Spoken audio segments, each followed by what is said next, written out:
కాశ్మీర్లోని పహల్గామ్లో జరిగినటువంటి ఈ ఉగ్రదాడిని మేము మా టీఆర్ఎస్ పార్టీ తరఫున తీవ్రంగా ఖండిస్తున్నాం. ఎందుకంటే మన భారతదేశం సొమ్ము మన భారతదేశం నీరు తాగుకుంటూ పాకిస్తాన్ ఇలాంటి చర్యలు చేసుడు మరీ దుర్మార్గం. ఈ విషయంలో కేంద్ర ప్రభుత్వాన్ని మేము మా టీఆర్ఎస్ పార్టీ తరఫున మేము గట్టిగా ప్రశ్నిస్తున్నాం. ఎట్టి పరిస్థితుల్లో ఈ ఉగ్రవాదులను కానీ ఆ తీవ్రవాదులను కానీ పై ఎట్టి పరిస్థితుల్లో పెద్ద ఎత్తున శిక్షించాలని మేము కోరుకుంటూ ఆ శిక్షించే వరకు కూడా మేము ప్రతిరోజు టీఆర్ఎస్ పార్టీ కార్యక్రమాలు చేపడుతూనే ఉంటుంది. అమరవీరులకు జోహార్. దేశంలోని కాశ్మీర్లోని పహల్గామ్లో మన ఉగ్రదాడి జరిగింది భారత్ పైన.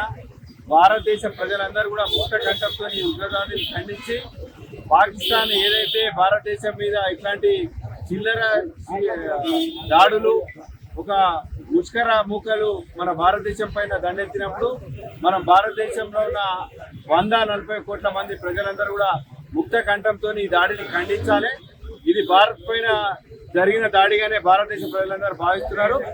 ఇట్లాంటి క్లిష్ట సమయంలో మన దేశ ప్రజలంతా కూడా ఒకే తాటిపైన ఉండి ఈ ఉగ్రదాడిని ఈ పాకిస్తాన్ యొక్క కుట్రను మనం అంతా కూడా ఖండించి భారతదేశం సమైక్యంగా ఉండాలని కోరుకుంటున్నాం.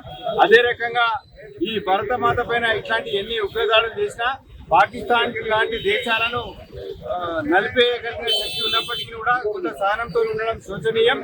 ఏది ఏమైనప్పటికీ ఈ దాడి శోచనీయం. పహల్గామ్ ఘటనలో అసలు బాసిన అందరు అమరులకు కూడా మా పార్టీ పక్షాన మా సంతాపాన్ని తెలియజేస్తూ వారి ఆత్మకు శాంతి కలగాలని కోరుకుంటూ ఈ కుట్రకు తెరలేపినటువంటి ముష్కరుల భరతం పట్టాలని చెప్పి కేంద్ర ప్రభుత్వాన్ని మేము వారికి సూచిస్తున్నాం. పహల్గామ్లో జరిగినటువంటి దాడి చాలా అమానుషమైనటువంటిది, పిరికిపంద చర్య. ఉగ్రవాద సంస్థను మరియు ఉగ్రవాద సంస్థలు ప్రేరేపిస్తున్నటువంటి పాకిస్తాన్ దేశాన్ని వెంటనే మట్టి కరిపియాలని కేంద్ర ప్రభుత్వాన్ని కోరుతా ఉన్నాం. భారత కేంద్ర ప్రభుత్వం తీసుకోబోయే ప్రతి చర్యకు మా మద్దతు ఉంటుందని చెప్పి కూడా తెలియజేస్తూ ఉన్నాం. ముఖ్యంగా ఇవాళ భారతదేశం అంతా కూడా సమైక్యంగా ఉండి ఈ దాడులను ఎదుర్కోవాల్సిందిగా విజ్ఞప్తి చేస్తున్నాం. ఇందులో భేషజాలు లేకుండా ప్రభుత్వానికి మద్దతు కలుపుతాం.